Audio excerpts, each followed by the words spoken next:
No, they have not. On a scale of 1 to 10, I'm going to give you a 6 as far as what I believe the Philadelphia 76ers are right now. And I'll give you 4 reasons why I believe what I believe. Number one, and I said it when the trade went down, I thought both the Nets and the Sixers took a step back in terms of their title contention and ability to get to the finals, simply because we've only seen one team make a fundamental change to its core with a trade at the trade deadline and actually get to the finals. And that was back in 2004 when the Detroit Pistons acquired Rasheed Wallace from the Atlanta Hawks for Chucky Atkins and Lindsey Hunter and a future first-round pick. They ended up going to the finals, ended up beating the Lakers, upsetting the Lakers in the finals. But that's the one team that has added a foundational piece at the trade deadline and actually gotten there.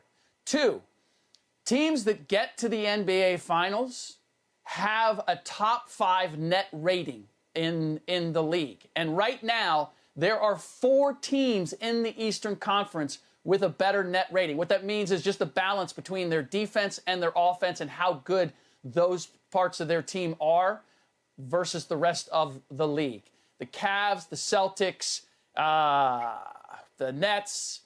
I'm trying to think who Heat the other one Bucks, is. One of those two. Yeah. The Celtics, Heat, Cavs, and Bucks are the 4 teams that have a better rating.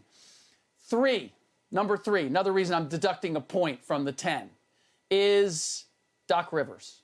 Doc Rivers has had plenty of outstanding combinations, and yet outside of the one run with the Boston Celtics, has not been able to get to the finals. So I have my questions about whether Doc Rivers is the coach to ultimately get these Philadelphia 76ers to the finals and be the favorite in the Eastern Conference. And then finally, the 4th reason, and the reason that I deduct one more point, they played 3 games. They've played 3 games, and 2 of them have been against the New York Knicks. Can we slow down just a little bit? At least give me the weekend when they play the Cavs and the Heat, and let me see how those games go before I anoint the Philadelphia 76ers as the team to beat in the Eastern Conference. Rick, I disagree. I don't believe that they're the team to beat. But right now, even with those 3 games, man, they left me feeling good. They took me on 3 dates, and I won another one. I won everything that they offered me, man, because they got me all bought in. Either I'm looking at the wrong things, or I'm not really as involved as I need to be as far as the idiosyncrasies of what's going on. But this duo, I don't care how late in the season. I don't care if they made it right before the playoffs start. They look tremendous. They look fantastic. Optically, they have already won because everybody is on board talking about the wow factor that James Harden and Embiid is bringing. Think about what they do. Like, everything that they do is complementary of one another. You talk about it being hard because, Rasheed Wallace and the Detroit Pistons are the last team to do something like this, make this type of fundamental trade. Well, they had pieces in place that just fit. That's why they were able to make that trade. The 76ers have pieces in place that fit. Jones alongside of Harden. You got Thibault, who can guard any wing. And then you got Tobias Harris. You obviously got the best big man in the game. And they complement one another so well. They don't clog the paint. The last time we seen James Harden with the big like this was with Capella and Dwight Howard, and he used them as good as he could possibly use them. They did not stretch the floor. They couldn't play behind the three-point line and pull out other bigs, shot blockers, to allow James Harden to still have space. There is nothing. Matter of fact, there is everything at the disposal of the 76ers offensively when you look at what they bring to the table. So for me, they are creeping up there to become the favorites. I still believe the Bucks are. And if Kevin Durant is healthy, you obviously have to contend with the Nets and Kyrie Irving. Regardless if Ben Simmons is on the field, or on the court, regardless of how their defense looks, offensively, they are a threat. So they will always and forever be in contention and have a chance to win. But this combination right here, and Jason, I know you're going to knock them.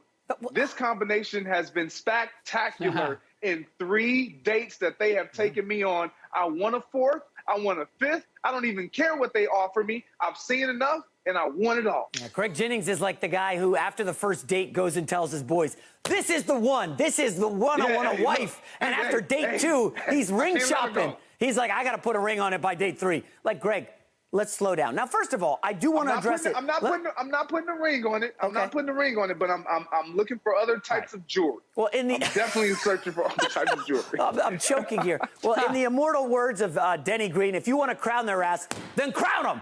Because I think the Sixers are the best team in the East, Greg. Come on. On a scale of 1 to 10, they're an 11. I don't know why we're having the playoffs. I mean, the Sixers are so good destroying the dumpster fire that is the Knicks. I mean, just give them the championship. And I'll start with the leadership. Did you guys hear what James Harden said last night? So the Knicks come out on fire, and they're playing well. And, you know, at halftime, Sixers are kind of struggling. So James Harden goes up to Tyrese Maxey, the young buck who's, I think he's their third best player. He is awesome. Tobias Harris, I mean, he's getting cardio out there, basically running up and down the court. Tyrese Maxey has 4 points at halftime. James Harden, in a nice display of leadership, Joel Embiid, take notes. James Harden goes, so are you going to play tonight? And Tyrese Maxey's kind of taken aback. And he's like, okay. And then Tyrese Maxey has 21 points in the second half. Joel Embiid, that's leadership. Not the stuff you'd said to Ben Simmons after the Game 7 loss to the Hawks. That ain't leadership, buddy. By the way, I just want to give James Harden some credit. Some people got it twisted that I don't like Harden. I've been a James Harden fan dating back to his Arizona State days, okay? This guy's a nice player. I'm a fan. James Harden, the best story I heard about his leadership, Joel Embiid, again, I hope you're taking notes, is James Harden gets traded to the Rockets. I believe he's 23 years old. And Sam Hinkie said he's at the first practice. James Harden just arrived. He's the new guy. Remember the trade from Oklahoma City. And the coach, Kevin McHale, calls everybody in, and they put their hands in, and James Harden says, hey, everybody, tuck your jerseys in. And everybody looks at James Harden like, bro, you've been here for 5 seconds, and you're telling us to tuck our jerseys in. And they tuck their jerseys in. James Harden is a leader. And I just wonder, how is that going to play in the playoffs with Joel Embiid? And I'm not trying to stir the pot. I do like to do a little stirring. I'm not trying to stir it yet, Rick. Rick is laughing. He loves this. But I'm telling you, hey, listen, James Harden, he's playing great. Joel Embiid, we know he's an MVP favorite. But in all reality, the Vegas odds, they've now put the 76ers ahead of the Bucks, according to the producers. The Bucks now are number 3. Miami Heat, who lead the East, play great defense, have a coach who will put Doc Rivers in a body bag in a series, okay? Spoelstra will coach circles around Doc Rivers. Folks, I don't know how you're sleeping on the Heat at 4th in the East. And, oh, by the way, some of the analytics guys and 538, the numbers crowd, they have the Boston Celtics as the best team in the East. So I'm just putting it out there. You guys can ride the Sixers train. Greg Jennings could go propose to the Sixers right now.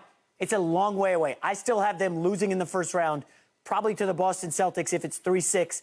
And, hey, how about this one, guys? What if the Nets are 7 and the Sixers are 2? Is that not a great first-round series? I'll just say this now, Rick, and you can go ahead and laugh at me.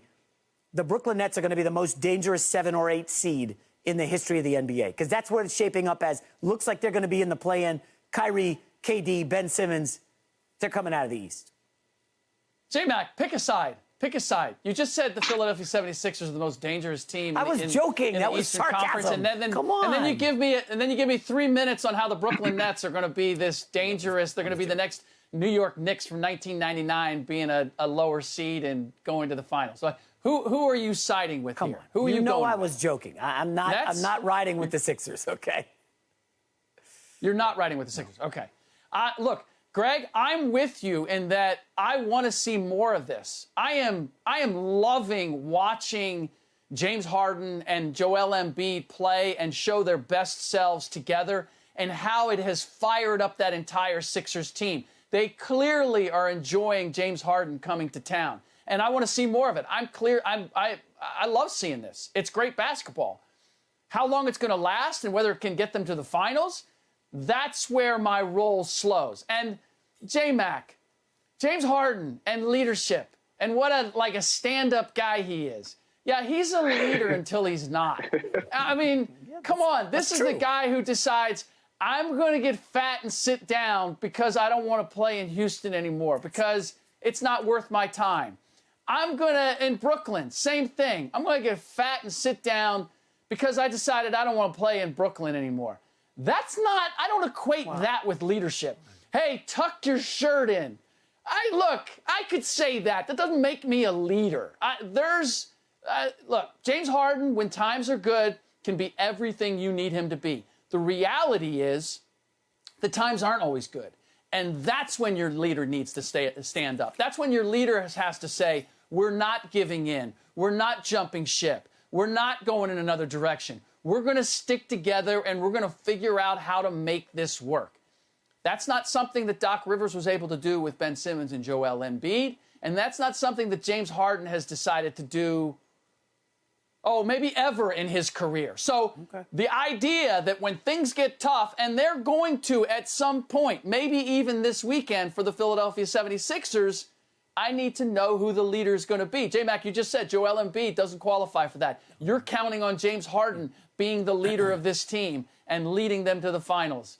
Let me quickly address One that, last Greg. thing. Okay. Go ahead. So Go ahead. You know the saying, Rick, lead, follow, or get out of the way. You've heard this, right? So James Harden is a leader until he's not. And he realized in Houston, damn, Morey's gone? Look at this roster around me. I got to get out of here. So then he goes up hanging out in the clubs till 3 in the morning. And like you said, gain some weight. And I'm getting out of the way. I don't want to be part of this. Goes to Brooklyn. He can't deal with Kyrie Irving burning sage in the locker room. I'm sure you guys read that story. Like Kyrie Irving doing his thing. And James Harden's like, yo, this ain't for me. I'm sorry. I've got a hamstring injury. So he's getting out of the way. Lead, follow, or get out of the way. He's opted for that. And I know he hasn't always been a leader. I am a James Harden fan, and I think that we're going to see the best version of him in Philadelphia. Go ahead, Greg.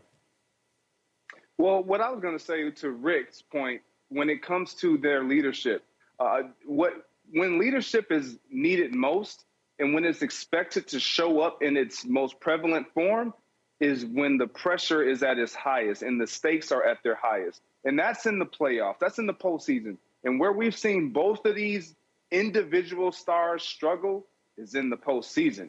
Collectively, however, I believe that they can come together. And I said, Jones, you got to, players mess up. I meant Maxey. He's a change of pace guy, young guy that feels like I can get a bucket anytime I want. I can play just as great and at a high level as any other guard in this league. And so when you have guys like that to mix and match and to counter or to marry with what James Harden brings, Tobias Harris, and obviously Embiid and the cast of others, you have a very, very, very good team that understands the confidence that they possess, the value in themselves. So when you talk about the leadership of James Harden, I'm just going to be honest. I'm not as sold on his leadership style.